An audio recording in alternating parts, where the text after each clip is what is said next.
This show is produced by the Hartman Media Company. For more information and links to all our great podcasts, visit hartmanmedia.com. Welcome to The Commercial Investing Show, where we analyze, explain, and exploit the opportunities presented in today's commercial property marketplace. If you're interested in apartments, mobile home parks, self-storage facilities, and other income property, you've come to the right place. We'll explore what's hot and what's not in markets nationwide in the relentless pursuit of return on investment. Here's your host, Jason Hartman.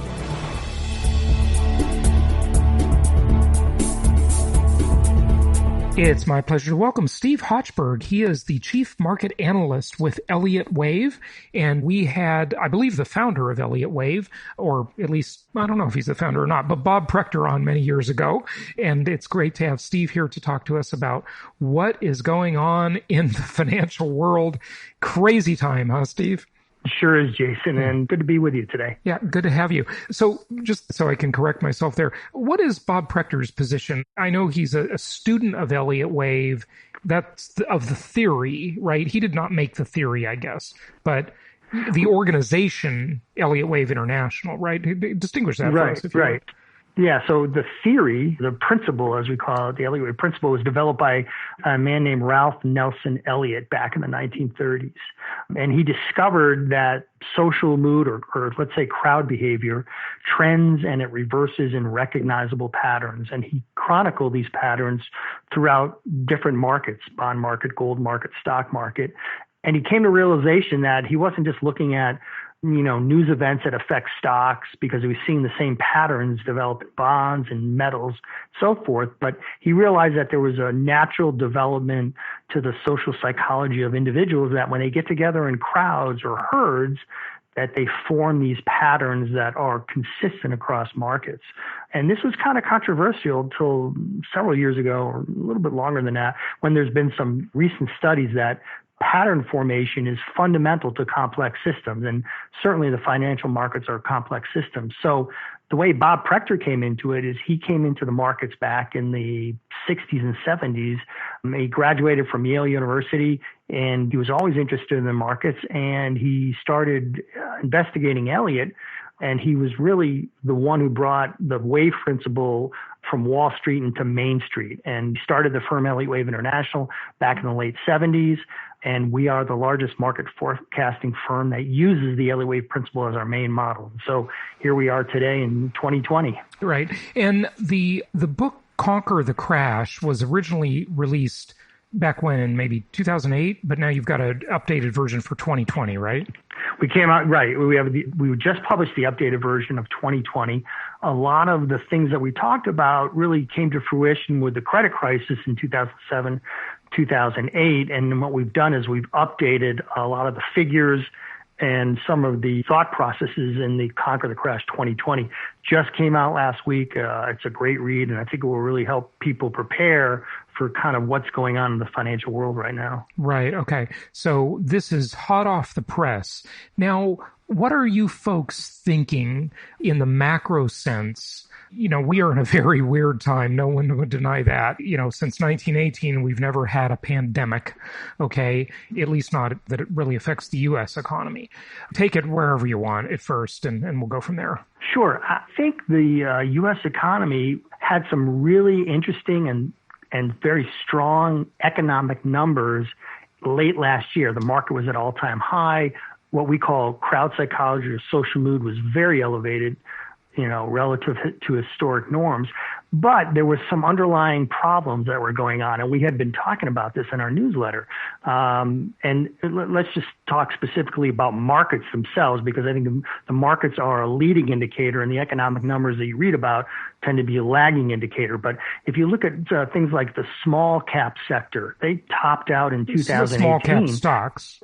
Right, and they weren't participating in the rally that was being much more concentrated in just a few basic blue chip shares, and the big ones that everyone owns, Amazon, Netflix, and so forth. And that narrowness is a problem for technical analysts like us because we like to see broad-based movements in the market, which tend to be very healthy. So that was one problem we were seeing. A lot of these divergences were popping up. The Dow Jones Transportation Average had topped way earlier and was not confirming what the Dow Industrials was doing. And that's something that people who are familiar with Dow theory might be interested in. But there's also some things going on in the credit market. For example, credit spreads had gotten very narrow, showing a lot of optimism, and then they started to diverge a little bit. And the yield curve, which is the 3-month U.S. Treasury bill yield minus the 10-year U.S. Treasury note, had inverted. And that was a key indicator to us back in 2019, several months ago, that we were talking about, because prior to every single recession, or last 7 recessions, prior to the last 7 ones, the yield curve inverted and then uninverted. So once it inverts, meaning that the 10-year yield goes below the 3-month yield, and then the curve uninverts is when you tend to have economic and financial troubles come to the forefront. So all this was happening in the background, and we were talking about it in the letter, and we thought that it was leading to the end of this pattern that we were counting in terms of Elliott waves. The market was topping and ready to go down, and it held up December, January, and then finally on February 12th, the Dow peaked out, and on February 19th, the S&P peaked out. And of course, we know what happened over the last several weeks where the Dow's down 38%. So a lot of people are blaming this on COVID-19, but from our perspective, it was just time. It was time for the market to go down. And COVID-19 was the excuse that people were using to say, well, look, this is a pandemic-induced decline. But from our perspective, things were building way before the pandemic came onto the scene. I agree. There was a lot of talk about the everything bubble long before any of this. Certainly when we look at real estate markets, because most of our listeners are interested in real estate, we divide the world into 3 basic categories: linear, cyclical, and hybrid markets. The cyclical markets, the high-flying markets, the markets that represent 75% of the Case-Shiller index, the markets that are expensive, they were already in trouble before this. They were showing definite signs of weakness for the last couple of years, and rightfully so. I thought they were completely overvalued, and I said that many times. But it's interesting how the dynamics are shifting dramatically. And let's just look at real estate for a moment, if we can. You've got a chapter in Conquer the Crash about it.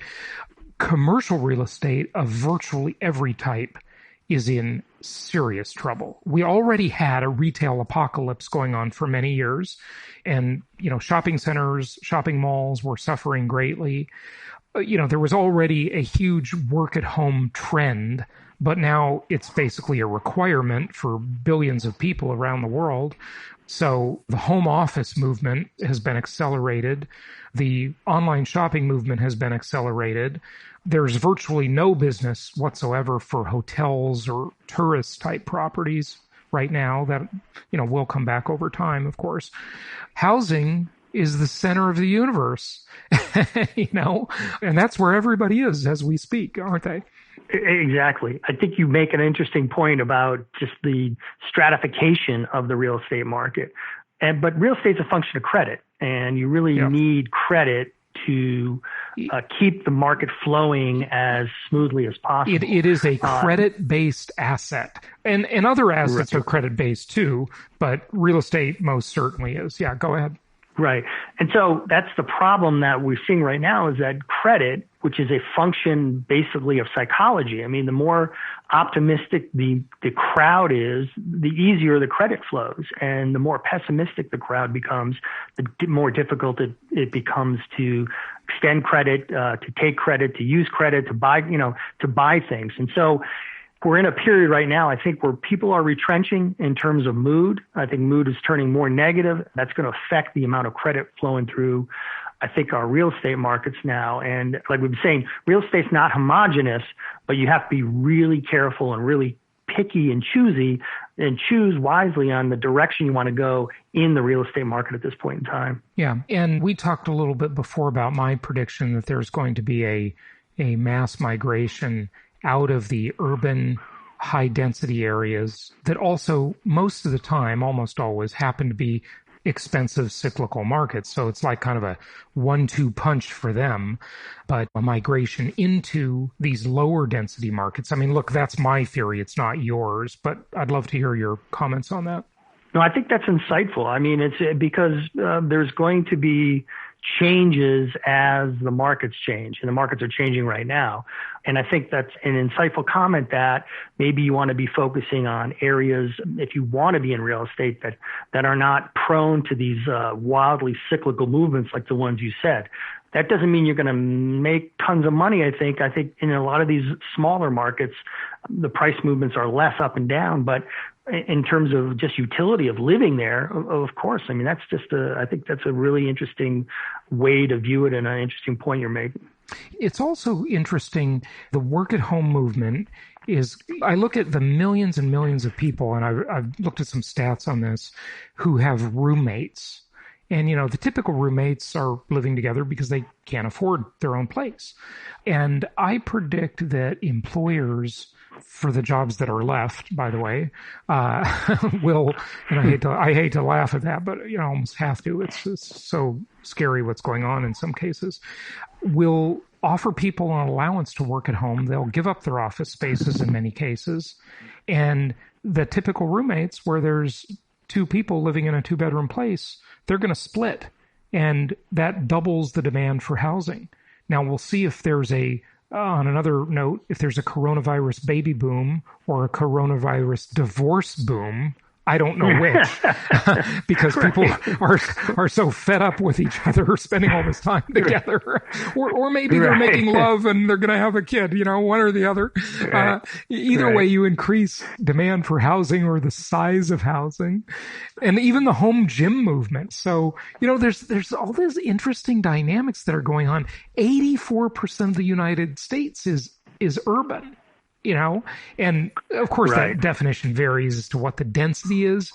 But I would say the metric is, if you live in a building, not that has an elevator, and I'm talking about an apartment building or a condo complex, but where you really need to take an elevator. In other words, it's more than 3 stories maybe, right? Or, you know, 3 stories, you take the stairs easily. That's considered high density. And I think this is a sea change in mentality. You guys talk a lot about this social side of things and how people go out into the marketplace and they share their emotions and they share their feelings with each other, and that really influences the financial markets. I don't know, I could be wrong about this, but I think people are going to be worried about this for a generation. I think everybody's going to become a germaphobe to one degree or another. Yeah, I mean, I was already a germaphobe before this started. I know we were in the minority before because we had OCD, and now we're cool. Right, that's a good point. Yeah, having cool OCD is cool now. Yeah, and being a loner is cool too. I think mood in general, and when I say we call it social mood, a lot of people will call it crowd psychology and behavior. I think it waxes and wanes. We were in a period where it was waxing all the way up to February of this year, as we were making new all-time highs in the Dow Industrials, which happens to be a great measure of mood because people can express themselves instantaneously by buying and selling stock. So that's we call it a sociometer. One of our great sociometers is to figure out what the crowd psychology is doing by looking at the market. We can really tell based on the patterns it traces. But our way of thinking is a little bit different than the way other people think about the market. For example, a lot of people will say that say recessions cause businessmen to be cautious, which sounds very logical. But the way we look at it is that cautious businessmen cause recessions. So we're always looking at the mood first and the action that results from the mood. And people might say talented leaders make the society happy. And the way we look at it, we say a happy population picks talented leaders. So we're trying to ascertain the mood, and the mood is going to swing back and forth between extreme optimism and extreme pessimism. And as it does, it traces out these patterns, these Elliott waves. And so, you know, what we try to do is kind of figure out we can't really know the future. The future is unknowable, but we can kind of ascertain where we are right now in the development of that pattern between optimism and pessimism. If we're accurate about that, it implies something about the future. So that's how we, at Elliott Wave International, how we go about forecasting. We're trying to figure out where are we right now within the development of this movement between optimism and pessimism.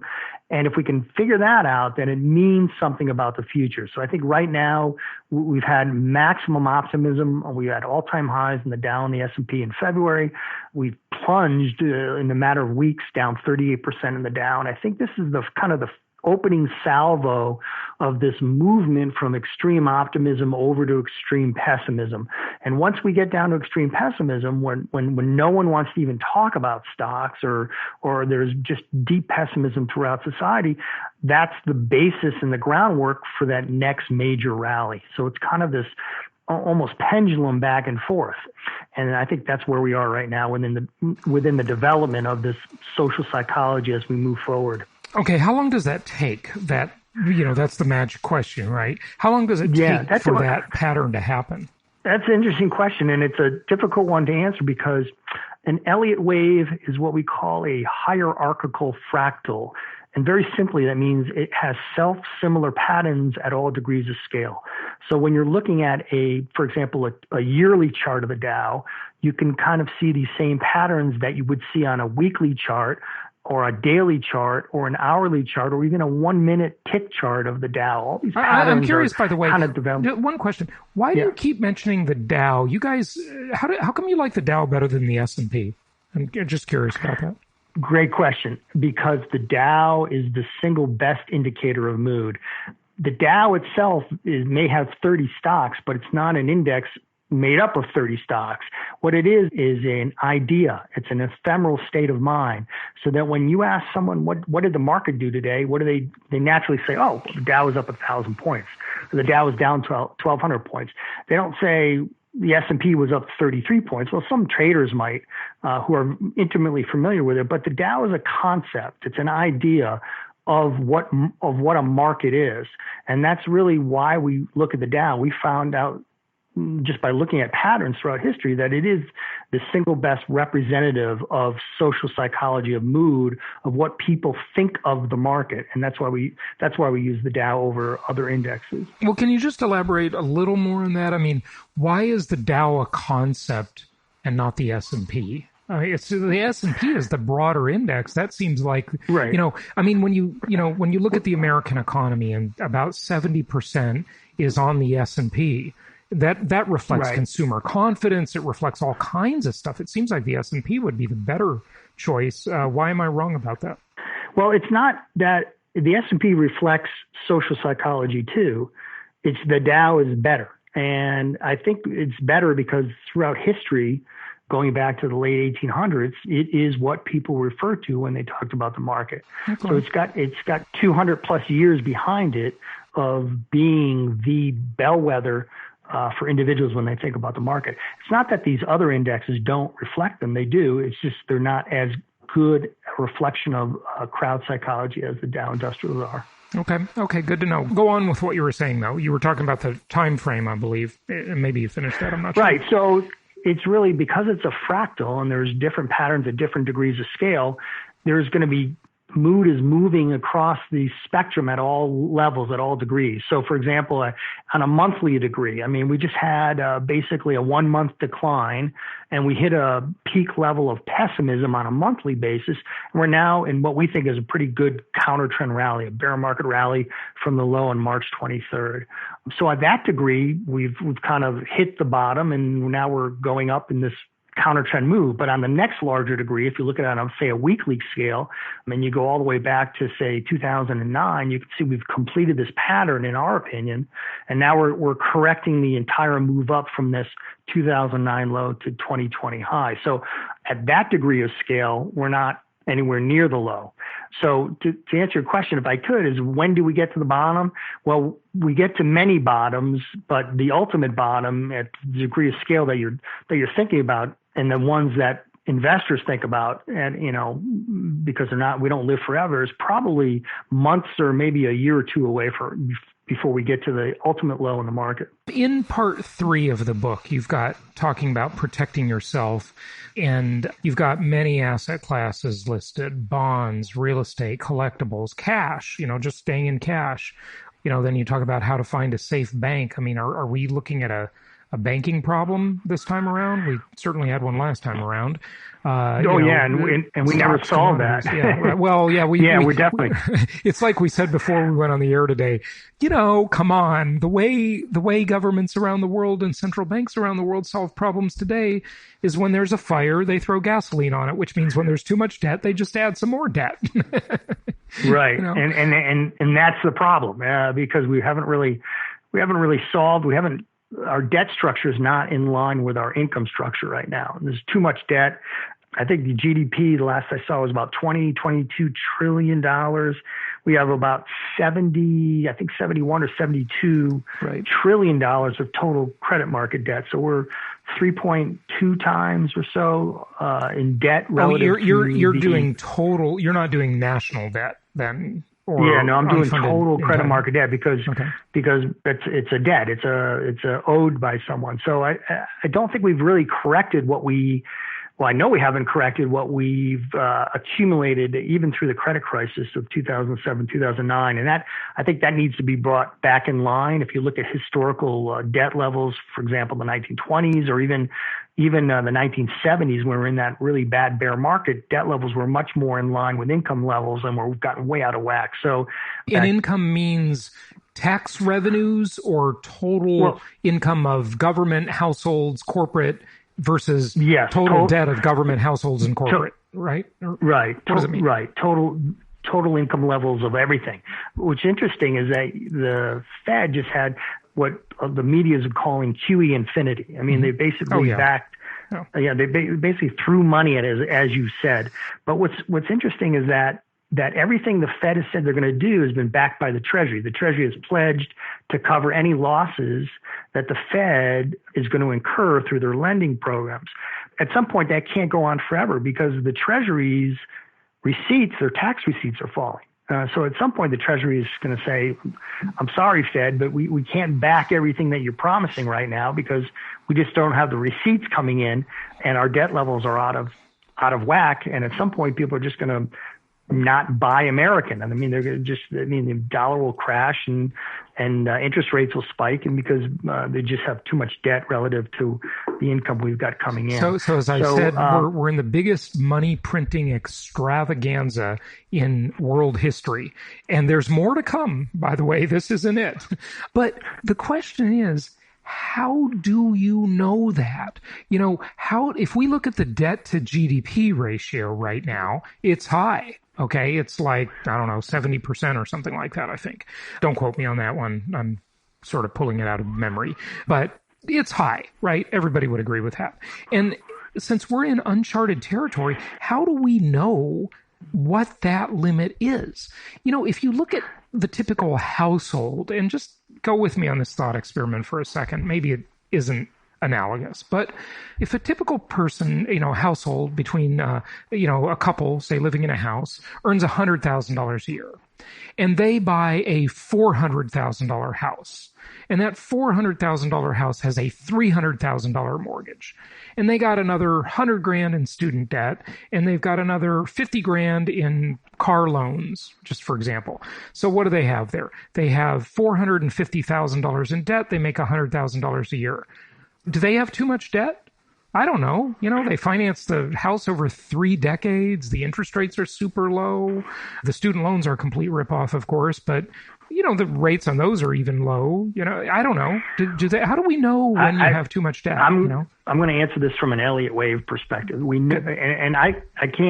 can't speak to individual situations because those are individuals, but we can speak to the aggregate.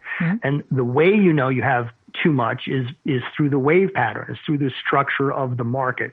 When the market completes an Elliott wave, a rally, which we call a 5-wave rally pattern, that means that psychology has reached its extreme, optimism has reached its elevated high point, its peak point, and it's ready to reverse.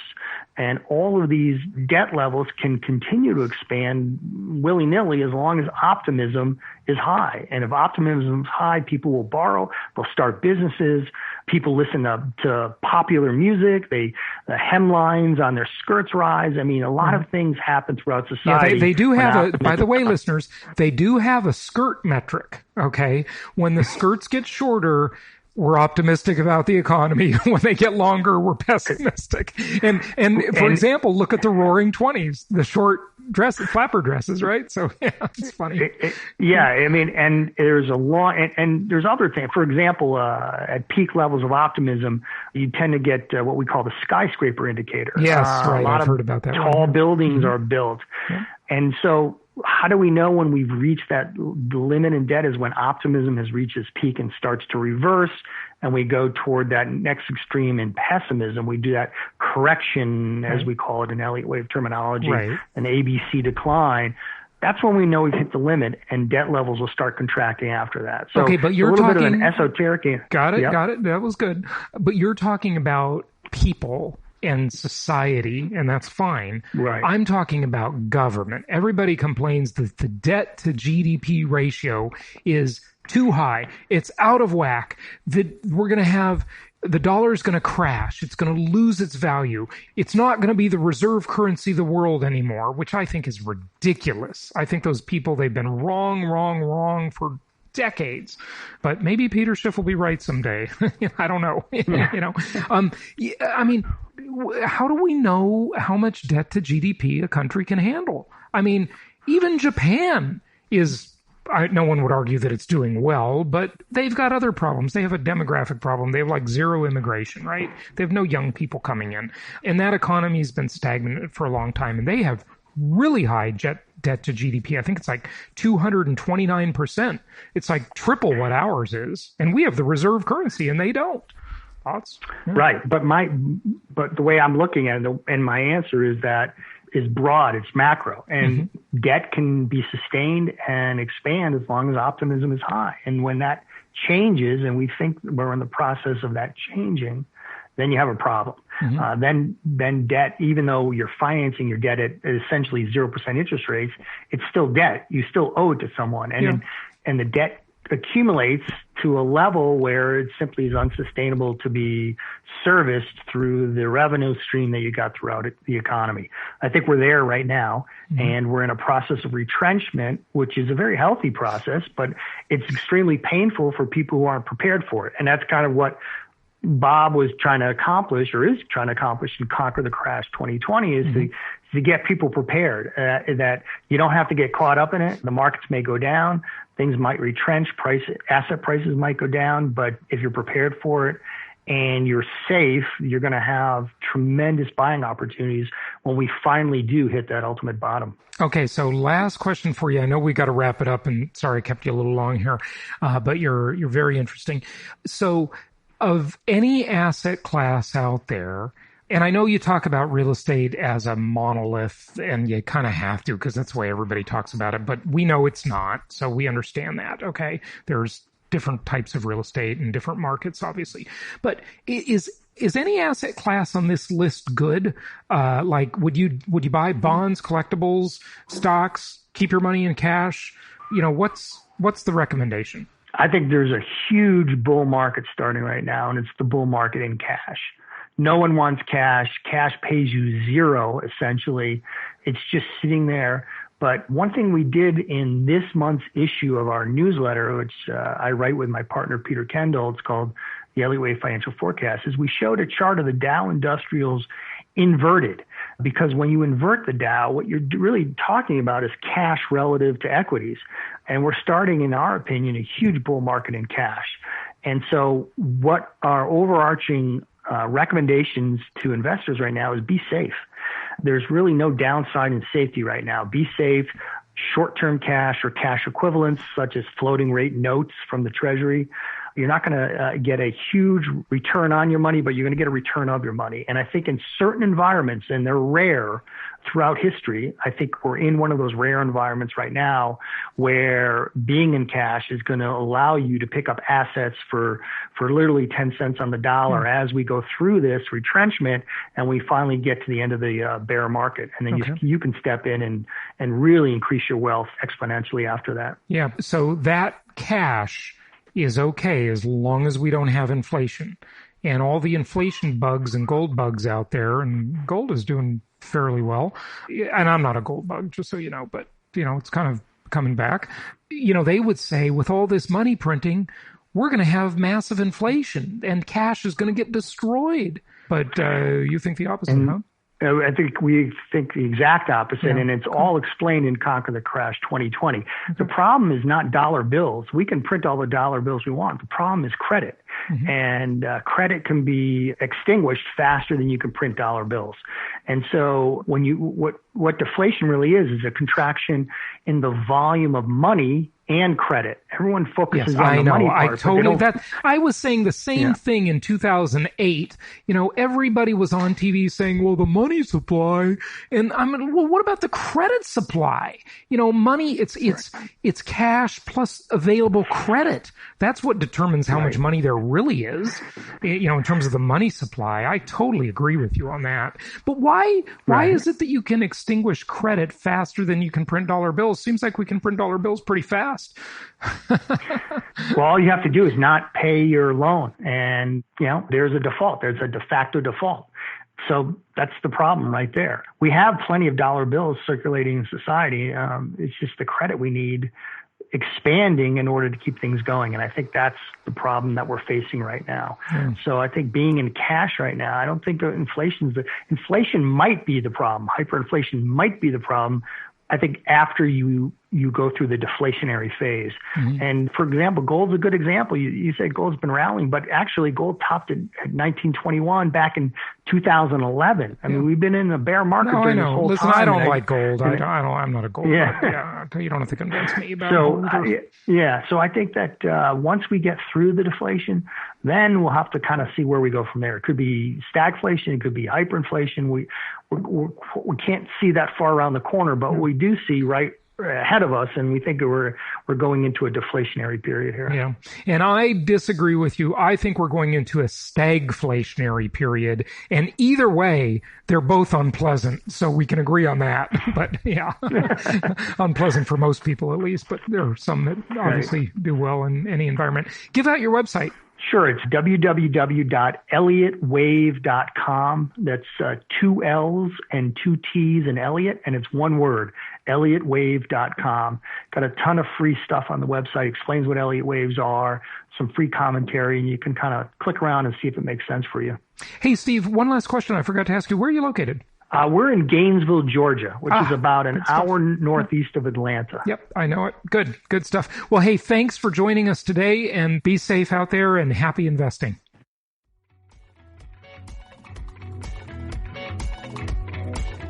Thank you so much for listening. Please be sure to subscribe so that you don't miss any episodes. Be sure to check out the show's specific website and our general website, hartmanmedia.com, for appropriate disclaimers and terms of service.